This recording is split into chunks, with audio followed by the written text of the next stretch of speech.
જય સિયારામ, જય મુરલીધર મિત્રો। આજે ઘણા ટાઈમથી આપણે વિડીયો નહોતા નાખી શકતા। જે લગ્નગાળો ચાલી રહ્યો હતો, આજે 27 તારીખ છે, એટલે આજે બધું પૂરું થઈ ગયું છે લગ્નગાળો।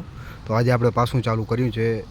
વિડીયોનો ટોપિક કોઈ જ્ઞાતિ સમુદાય કે કોઈ વર્ણ માથે નથી। આ બસ મેં મારી રીતે બનાવ્યો છે અને કોઈ માથે ન લેવું। આજે એક ભાઈએ વિડીયો અપલોડ કર્યો, મને બહુ ગમ્યો। ઇતિહાસના લગતા વિડીયો છે, મને મજા આવી જોઈને કે ના ભાઈ બહુ સારી માહિતી આપી છે તમે। વિડીયોમાં એવું કીધું હતું કે રા નવગઢને ભરૂચના ભરવાડોએ સાચવ્યો હતો, બરાબર। ના દેવાત બોદરે મોકલ્યો હોય ને એને સાચવ્યો હતો, બરાબર છે, કાંઈ વાંધો નહીં। એવો ઇતિહાસ હોય તો અમને એમાં કોઈ વાંધો નથી ભાઈ, કે એ ઇતિહાસ હોય એવો તો અમને એમાં કોઈ પ્રોબ્લેમ નથી કે ભાઈ સાચવે છે, બહુ સારી વસ્તુ છે। બીજું એમાં બીજી વસ્તુ લખી હતી, હાઇલાઇટ કરીને 2-3 વાર લખી હતી, પાંચો આયરે દગો કર્યો। ભાઈ પહેલી વસ્તુ તો એ ના વસ્તુ બરાબર છે, તમે કહેતા હશો તમે માની પણ લેશું ભાઈ, ઠીક છે, ચાલો કે 5 આયરે દગો કર્યો હતો, તો એ 5 આયર કોણ હતો, ક્યાંથી આવ્યો હતો, એના પણ પુરાવા નાખો। કદાચ ના હોય તો ઠીક છે, કાંઈ વાંધો નહીં, ગોતીને મોકલજો। બીજું કે તમે કીધું કે 5 આયરે દગો કર્યો ને રા નવગણને મારવા માટે સોલંકી સૂબો આવ્યો, બરાબર, ઠીક છે, કાંઈ વાંધો નહીં। હવે જો 5 આયરે દગો કર્યો હોય ને તો 5 આયરના ભાઈઓમાં એ આયરોમાં એટલી તાકાત હતી કે એ સોલંકી સૂબાને હરાવી, પાટણના સૂબાને હરાવી અને રા નવગણને જુનાગઢનું યુદ્ધ જીતીને રા નવગણને જુનાગઢની ગાદી અપાવી શકે, એટલી તાકાત એ લોકોમાં હતી। બીજું દગા આ દેશમાં ઘણાય થયા છે।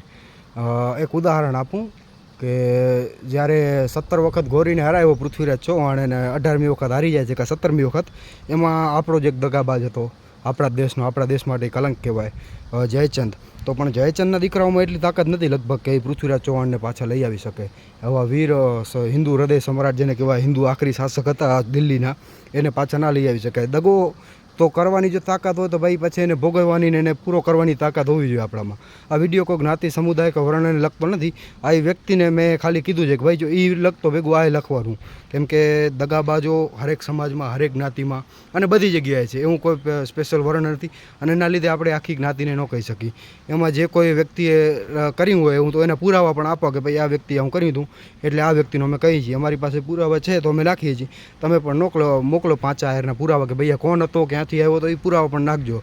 અને વચ્ચે એક બીજી એક વસ્તુ મેં નોટિસ કરી જ્યારે હું આ વિડીયો નહોતો બનાવતો ત્યારે, કે ભાઈ મેં જોયું હતું કે ઘણા ટાઈમ પહેલાં જ્યારે આ દેશ અંગ્રેજોના ગુલામીમાં હતો ત્યારે અંગ્રેજો જ્યારે હારવા ઉપર હતા ને ત્યારે એ લોકો શું કરતા ખબર છે?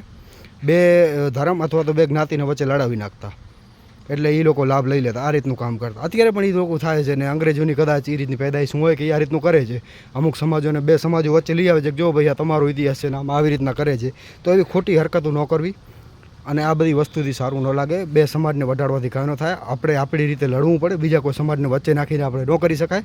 તો એ રીતની વસ્તુમાં આપણે થોડીક ધ્યાન રાખવી કે આ બીજા જે સમાજો છે એને વચ્ચે લડાવીને ખોટો આપણે કોઈ પ્રયત્ન કરવો નહીં।